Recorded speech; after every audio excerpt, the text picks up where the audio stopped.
सौरभ जोशी के चैनल पर सिर्फ लास्ट 30 डेज में ही 466 मिलियन व्यूज आए हैं और इन्हीं 30 दिनों में 9 लाख से भी ज्यादा लोगों ने इनको सब्सक्राइब भी किया है। ये नंबर इतना बड़ा है कि इनके कॉम्पिटिटर्स इनको कंपटीशन तक नहीं दे पा रहे हैं। और तो और सौरभ जोशी ने रिसेंटली अभी अपने वाइफ के नाम पर एक अलग ही हाइप बना रखी है। एक्चुअली इन्होंने खुद की वाइफ के साथ 9 वीडियोस बनाई है जिन पे इन टोटल व्यूज है 78 मिलियन। अगर हम सिर्फ $0.5 का आरपीएम पकड़ के चले पर 1000 व्यूज पर होगा तो बेशक इससे ज्यादा ही, क्योंकि उनकी हर वीडियो 8 मिनट से ज्यादा लंबी होती है। लेकिन अगर लोएस्ट नंबर भी पकड़ कर चले तो यूट्यूब इनको देता होगा पर मिलियन के लगभग 43,000 रुपीज और 78 मिलियन व्यूज के होते हैं लगभग 33.5 लाख रुपए। इतने में तो लोगों की पूरी शादी निपट जाती है। समझ रहे हो क्या हाइप है उस बंदे की। और अभी तो लड़की का फेस रिवील, शादी का व्लॉग, शादी की बात की चीजें बहुत कुछ आना बाकी है। तो क्या हवा चल रही है, किस लेवल की हवा है। लेकिन आखिर ये हवा चली तो चली कैसे? कैसे एक मजदूर का बेटा 36 मिलियन सब्सक्राइबर्स तक पहुंच गया? आखिर इसने किया तो ऐसा किया क्या जिससे ये बस में सफर करने वाला लड़का आज प्राइवेट जेट तक पहुंच गया है?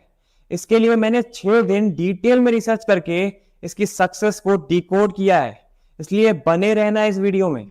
यूजुअली यूट्यूब पर लोग बात करते हैं टाइटल, टैग्स, डिस्क्रिप्शन और थंबनेल की, इसलिए मैंने शुरुआत करी इनकी सबसे पॉपुलर वीडियोस की टाइटल से, जिसमें इंक्लूडेड थे living 24 hours in car challenge, Diwali vlog, ये क्या कर दिया पीयूष के साथ, पीयूष की new cycle, playing Holi with gamer fleet, सारे के सारे सिंपल और बेसिक टाइटल्स बट फिर भी मिलियंस ऑफ व्यूज। और अगर बात करें टैग्स की तो टैग्स सिर्फ ट्रेंडिंग वीडियोस में काम आते हैं।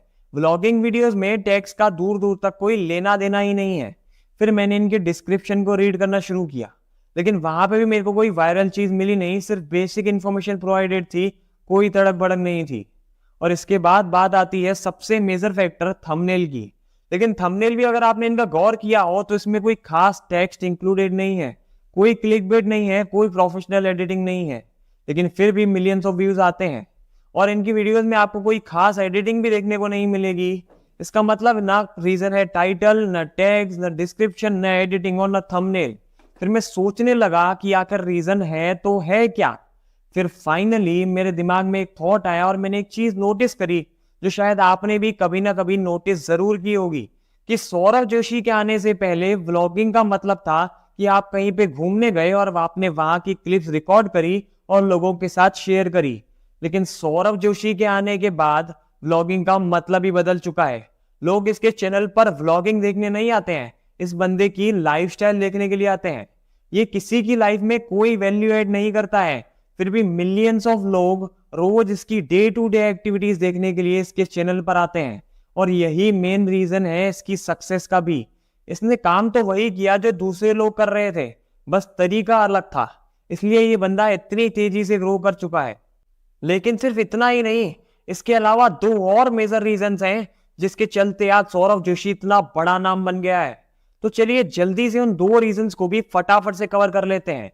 अगर आप सौरभ को लंबे समय से फॉलो कर रहे हो तो आपको पता होगा कि सौरभ जोशी के इस चैनल बनाने से पहले एक और चैनल था जो कि था सौरभ जोशी आर्ट्स, जिस पर आज 5 मिलियन सब्सक्राइबर हो चुके हैं। और इस पर ये अपने स्केचेस की वीडियो बनाकर वो अपलोड किया करते थे। और अगर कभी टाइम मिले तो जाकर देखना इनकी पुरानी वीडियोस को। प्रॉपर आर्ट है इस बंदे के हाथ में, तो सक्सेस कैसे नहीं मिलेगी। सक्सेस झक मारा कर इनके पास आई है। और दूसरा रीजन है कंसिस्टेंसी।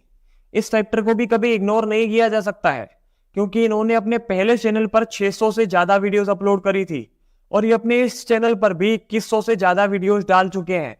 तो लगा रहना भी एक बहुत जरूरी चीज है। ये 2 फैक्टर्स भी एक काफी इंपॉर्टेंट रोल प्ले करते हैं इनकी सक्सेस के पीछे। इसलिए आज की वीडियो में बस इतना ही। अगर वीडियो अच्छी लगी हो तो लाइक जरूर करना, और अगर ऐसी और वीडियोस देखनी है तो सब्सक्राइब करके रखना हमारे चैनल को।